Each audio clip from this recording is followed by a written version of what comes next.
역사 가운데 아디아포라 논쟁이라고 하는 것이 있습니다. 이 아디오포라라고 하는 이 단어는 헬라어 단어인데 대수롭지 않은 일들이라고 하는 그런 의미를 가지고 있어요. 즉 성경이 명백하게 명하지도 않고 성경이 그런다고 해서 금하지도 않는, 어떻게 보면 지극히 문화적이거나 개인적인 어떤 선택의 영역에 있는 문제에 관한 논쟁을 말하는 것입니다. 예를 들면 목회자는 반드시 예배 가운데 가운을 입어야 하는가야 아니면 벗어도 되는가, 또는 어떤 피아노를 놓을 때 강단 아래에 놓아야 되는가 강단 위에 놓아야 하는가, 이러한 문제는 사실 굉장히 비본질적인 문제라고 할 수 있는 거죠. 사실 이것은 그 교회가 속해 있는 어떤 배경이라든가 개인적인 신앙 철학에 따라서 매우 다양한 답을 가질 수 있는 문제들이지, 입는다고 해서 또는 입지 않는다고 해서 서로를 정죄하거나 무시할 수 있는 그런 큰 문제는 아니라고 하는 것입니다. 그런데 오늘 바울은 고린도 교회 안에서 일어난 우상에게 드려진 음식을 먹는 문제를 두고서 좀 더 깊은 차원으로 우리를 이끌어가고 있습니다. 당시 고린도 지역에 있는 이방 신전에서는 제사가 끝이 나면 우상에게 드려진 그 고기를 함께 나누어 먹기도 하고 그 상당 부분을 시장에 내어다 팔기도 했기 때문에 고린도 성도들은 그 고기가 이방 신전에 제물로 드려진 고기라면 혹시 그 고기를 사먹는 것이 우상 숭배에 참여하게 되는 것은 아닌가 하는 그런 의구심을 갖게 되었다고 하는 것이죠. 그렇다면 오늘 말씀을 통해서 성경이 우리 믿음의 성도들에게 들려주는 도전이 무엇일까요? 첫째로는 지식의 교만을 주의하라고 하는 것입니다. 1절의 말씀에 우상의 제물에 대하여는 우리가 다 지식이 있는 줄을 아나 지식은 교만하게 하며 사랑은 덕을 세우나니, 사도 바울은 성도들에게 우리 모두가 어느 정도의 지식을 가지고 있는 것을 알고 있다라고 들려줘요. 그런데 그 뒤에 무엇을 들려줍니까? 지식은 교만하게 하며, 우리들이 다 지식을 가지고 있는데 그 지식이 어떻게 사용하느냐에 따라서 자칫 그 지식은 교만으로 우리를 이끌어갈 수 있다고 하는 것을 경계하여 들려주고 있다고 하는 거예요. 여러분, 지식은 굉장히 유익한 거예요. 굉장히 좋은 것입니다. 그런데 그 지식이 교만으로 치우치게 되면 그것은 매우 위험한 것이 된다고 하는 거죠. 그 지식이 사람을 교만하게 만들 때가 어떨 때일까요? 그 지식으로 다른 사람을 정죄하거나 또는 무시할 때입니다. 그 지식을 가진 자가 그 지식을 갖지 못한 자를 업신여길 때인 거죠.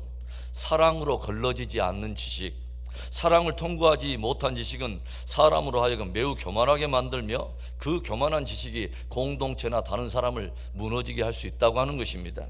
여러분, 믿음에 관한 올바른 지식을 갖는 것은 신앙의 성장과 성숙을 위해서 매우 필요한 것이고 매우 좋은 것입니다. 그래서 우리는 성경을 통해서 올바른 성경적 지식을 가져야 되고 성경적 가치관을 우리가 배워야 된다고 하는 것이죠. 고린도 성도들 가운데는 우상의 제물을 먹는 이 문제에 대해서 성경적 지식을 가지고 있는 사람이 매우 많았습니다. 사도 바울은 이런 사람들을 믿음의 강한 자들이라고 인정까지 하고 있어요. 저들이 우상에게 드려진 음식을 먹는 문제에 대해서 올바르게 인식하고 가지고 있었던 그런 지식은 무엇이었을까요? 세상에 우상은 아무것도 아니라고 하는 거죠.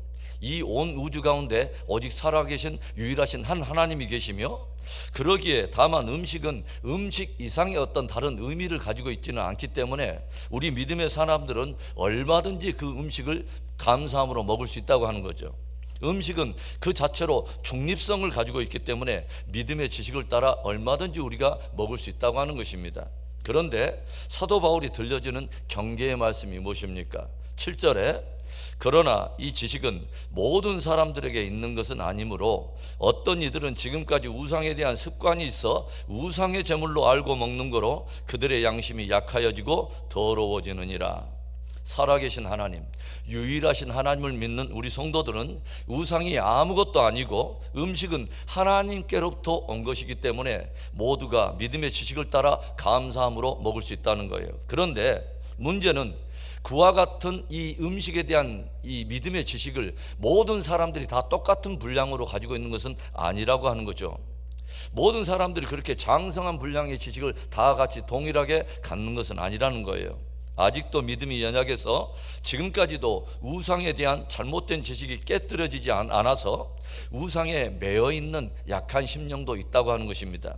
그런 사람은 그 음식을 우상의 제물로 여기고 있기 때문에 그것을 누군가가 믿음의 지식을 따라 담대하게 먹는다 할지라도 그 모습을 보고 마음에 오히려 실족하거나 의심을 가지고 음식을 먹으면서 양심이 상하여지고 더러워지는 그런 연약한 형제 자매들도 있다고 하는 것입니다.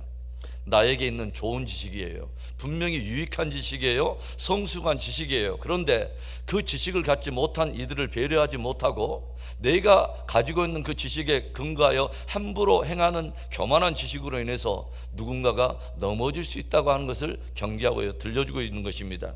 저와 여러분에게 있는 신앙적인 지식이 사랑으로 걸러지는 겸손한 지식이 되기를 주의 이름으로 축원합니다. 오늘 말씀을 통해서 성경이 우리 믿음의 성도들에게 들려주는 두 번째 도전, 사랑으로 덕을 세우라는 것입니다. 오늘 지식의 교만을 경계하고 있던 바울은 이제 저들에게 사랑으로 덕을 세울 것을 권면하여 들려줍니다.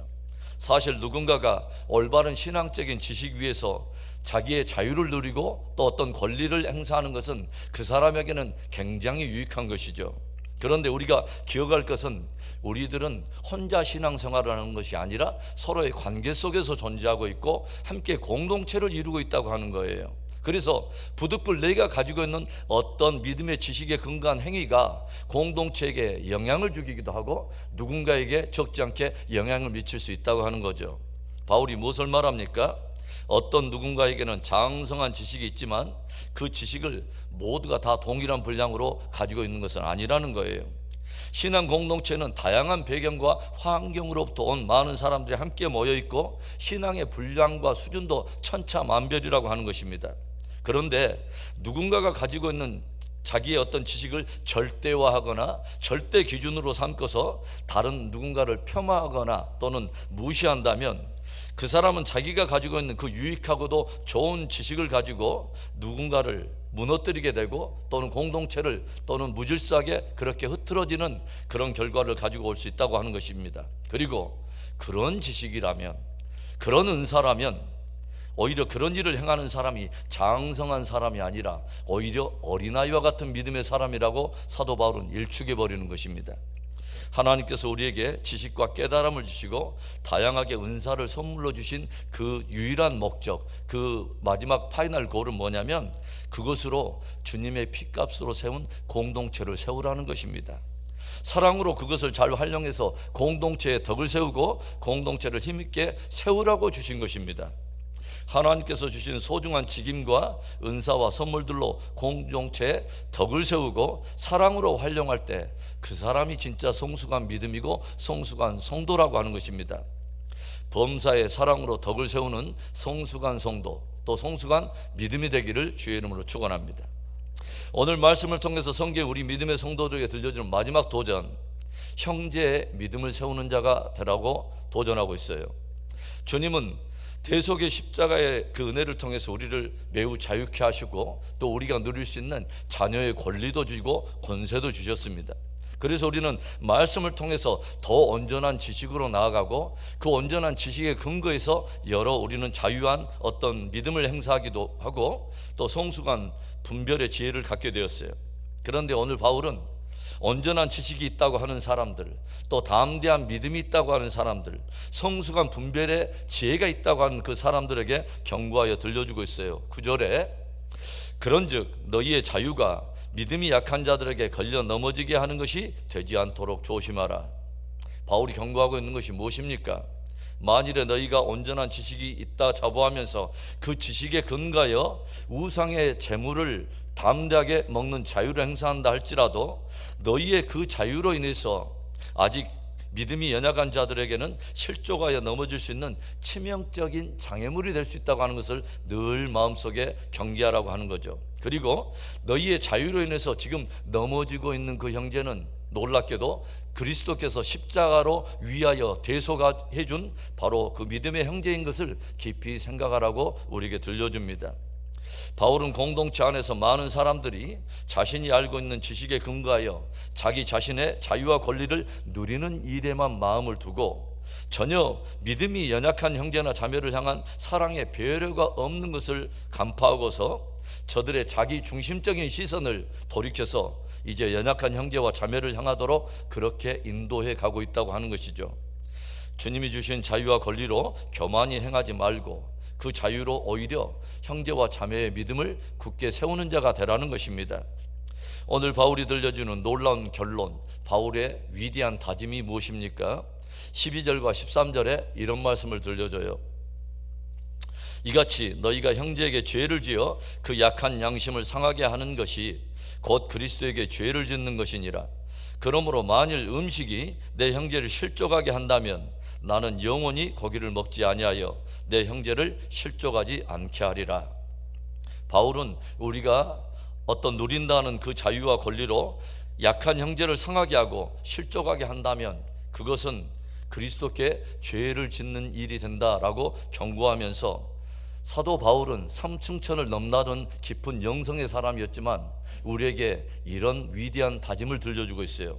만일에 음식이 형제나 자매를 실족하게 하는 일이 있다면 나는 그 형제의 믿음을 세우기 위해 영원토록 나는 고기를 먹지 않겠노라. 사랑하는 성도 여러분, 지식의 교만을 경계할 수 있기 바랍니다. 오직 사랑으로 덕을 세우고 공동체를 세우고 형제 자매의 믿음을 세우는 그런 복된 믿음, 성숙한 성도 되기를 주의 이름으로 축원합니다.